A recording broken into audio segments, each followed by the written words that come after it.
സംസ്ഥാനത്തെ national health മിഷന് കീഴിൽ ജോലി ചെയ്യുന്ന ആരോഗ്യ പ്രവർത്തകരെ ആശങ്കയിലാക്കി സേവന കാലാവധി വെട്ടിച്ചുരുക്കി സംസ്ഥാന സർക്കാർ. ഒരു വർഷത്തേക്ക് പുതുക്കാറുള്ള കാലാവധി 3 മാസമായാണ് ചുരുക്കിയത്. NHM സംസ്ഥാന ഡയറക്ടറുടെ ഉത്തരവിന്റെ പകർപ്പ് പുറത്തുവന്നു. 30-ാം തീയതിയാണ് നാഷണൽ ഹെൽത്ത് മിഷൻ സംസ്ഥാന ഡയറക്ടറുടെ ഉത്തരവ് പുറത്തിറങ്ങിയത്.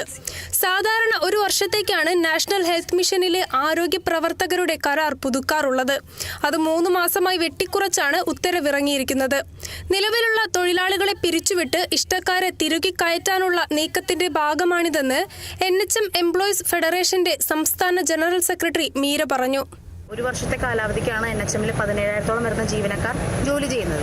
അപ്പോൾ കാലാവധി പുതുക്കുമ്പോൾ ഒരു വർഷം എന്ന രീതിയിലാണ് പുതുക്കി വരുന്നത്. പക്ഷേ ഇന്നലെ ഇറങ്ങിയ ഓർഡർ പ്രകാരം 3 മാസത്തേക്ക് മാത്രമാണ് NHMന്റെ ജീവനക്കാരുടെ എല്ലാ ജീവനക്കാരുടെയും അത് 17,000-ഓളം വരുന്ന ജീവനക്കാരുടെ കാലാവധി പുതുക്കുന്നത്. അപ്പോൾ ഇത് സംബന്ധിച്ചൊരു ആശങ്ക ഞങ്ങൾക്കുണ്ട്. കാരണം ഒരു പെർഫോമൻസ് അപ്രൈസലിന്റെ ഭാഗമായിട്ടാണ് ഈ പറയുന്ന കാലാവധി പുതുക്കി നിശ്ചയിക്കുന്ന ഒരു രീതി ഉള്ളത്.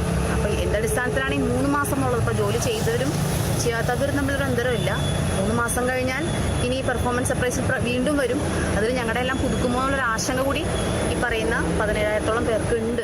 19 വർഷമായി പ്രവർത്തിക്കുന്ന നാഷണൽ ഹെൽത്ത് മിഷനിൽ ഡോക്ടർമാർ, നഴ്സുമാർ, പാരാമെഡിക്കൽ ജീവനക്കാർ ഉൾപ്പെടെ 17,000-ഓളം തൊഴിലാളികളാണ് നിലവിൽ ജോലി ചെയ്യുന്നത്. Kerala vision news, Thrissur.